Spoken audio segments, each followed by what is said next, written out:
Good afternoon, ladies and gentlemen, and brothers and sisters. That was such a lovely introduction, and I really am honored to be here. I have been watching Michael from the day he first thought of this idea. Through Praxis, I got to meet him, and I'm so proud of this center and Michael Ware and the team behind this. Please give them another round of applause. It takes courage and tenacity and a can-do attitude. So well done, Michael. So I am, as I've been introduced, the president and the CEO of the One Campaign. And when I was invited to speak today, I was really excited because One's history was rooted in faith. Some of you might not know that, but when One was actually founded, it was initially called DATA, Debt, Aid, and Trade for Africa. And one of the first things we pushed early in our history was debt forgiveness. And we partnered with the Catholic Church on the Drop the Debt campaign.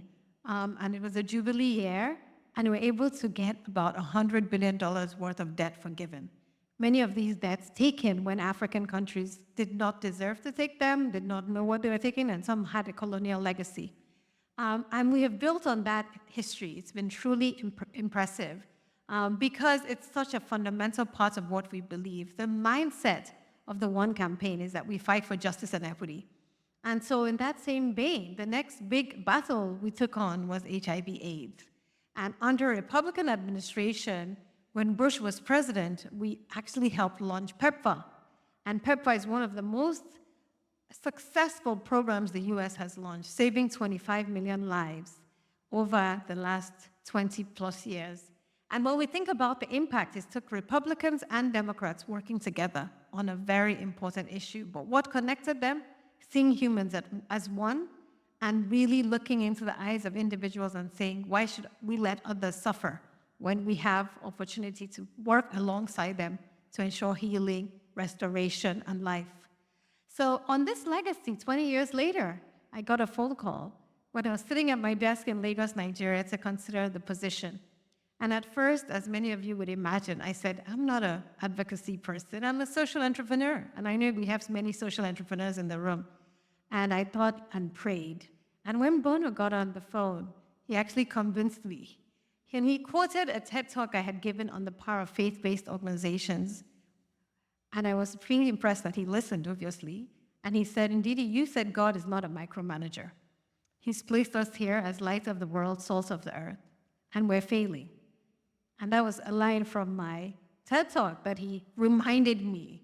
And that's one of my messages to you today. And you've heard from so many speakers, and I know there are many, many more to come. This was back in 2017.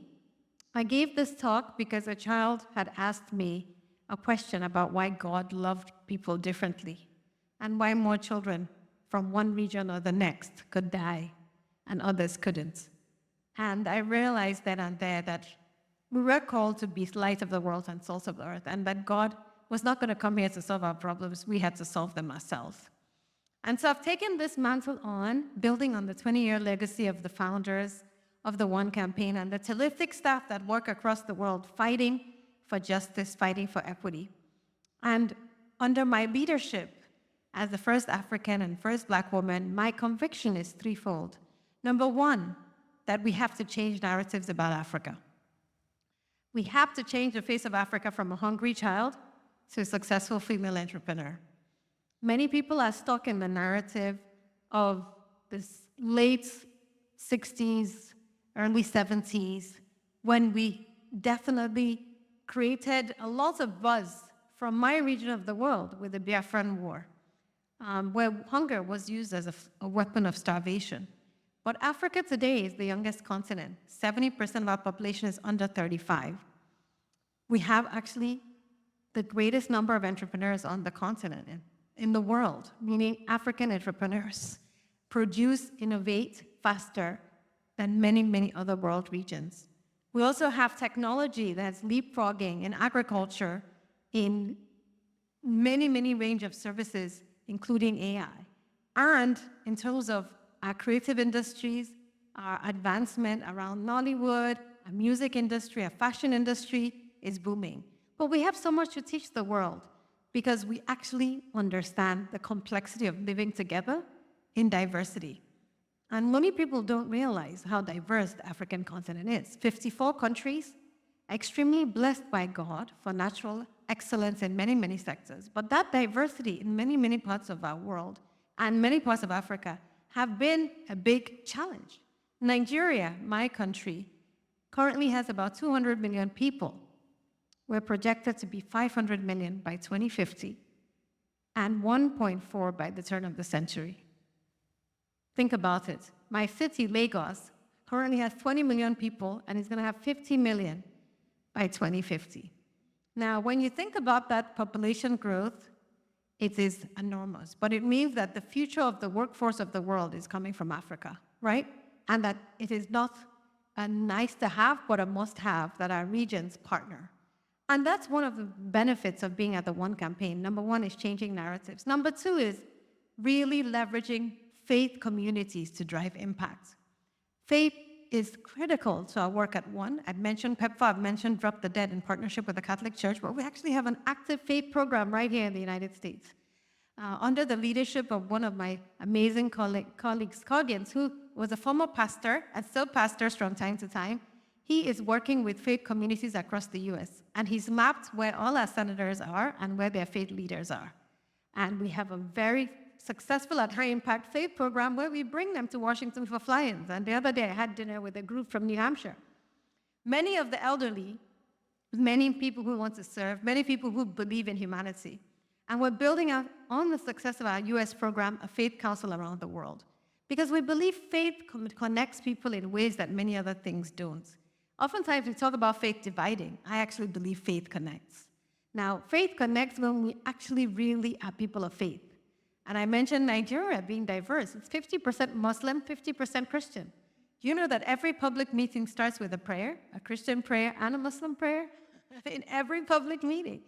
And when my staff at Ace Foods, one of the food companies we've built, fast, the Muslims fast, the Christians fast alongside them. When they're breaking their fast, the Christians and Muslims pray together. And I always laugh that the interesting thing was that in our Christmas parties, we have more Muslim staff trying to join to sing along Christmas carols. And I'm like, wow, that's really amazing.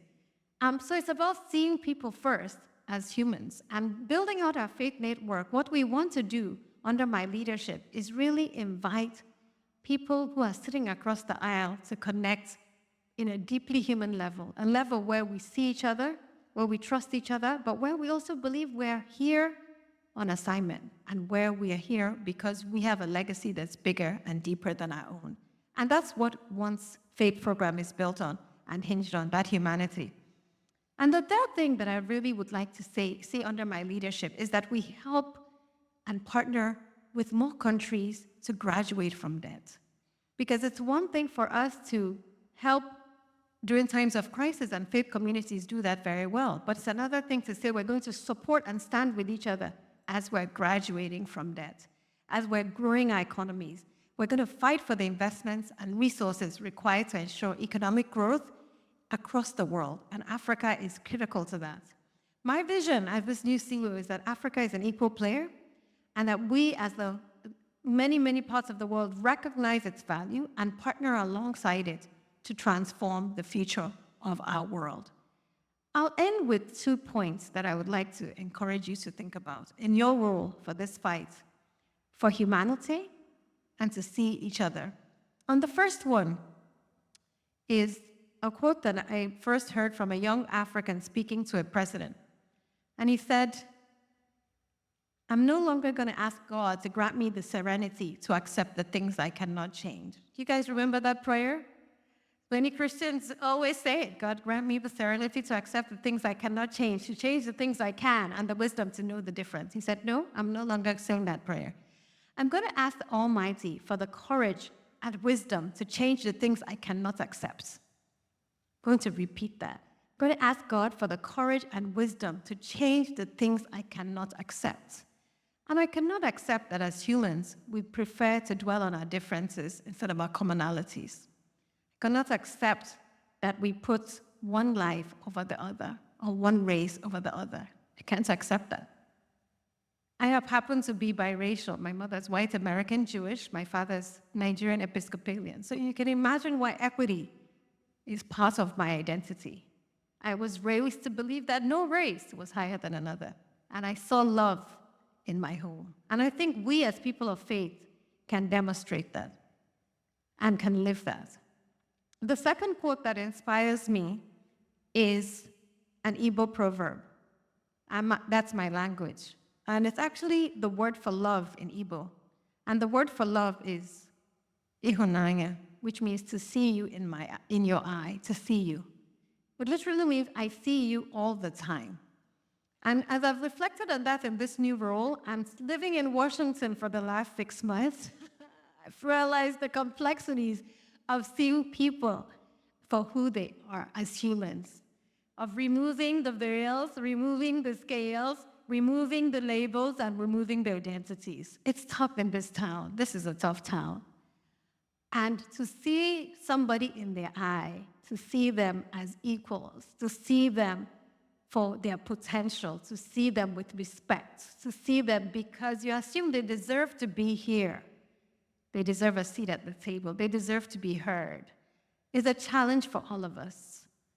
And I challenge you to see people for who they are and to show them that love, that regardless of what your preconceived notion is, when you get to the core of it, they're just human and they deserve a seat at the table. We believe at One that no one is equal until all of us are equal. And we believe at One that where you're born should not determine whether you live. And I believe in my lifetime, working across the aisle, working with people of faith, standing on the values that we're created to believe in, standing in the values of humanity, dignity, and respect, that we can fight for a more just world. And I look forward to partnering with many of you to fight for the investments and resources required to ensure healthy lives and economic growth in Africa. I'm standing on the shoulders of giants, the Bonos, the Jamie Drummonds, the Bobby Shrivers, but working with the next generation of One leaders, I believe will create even more impact in our world. God bless you all.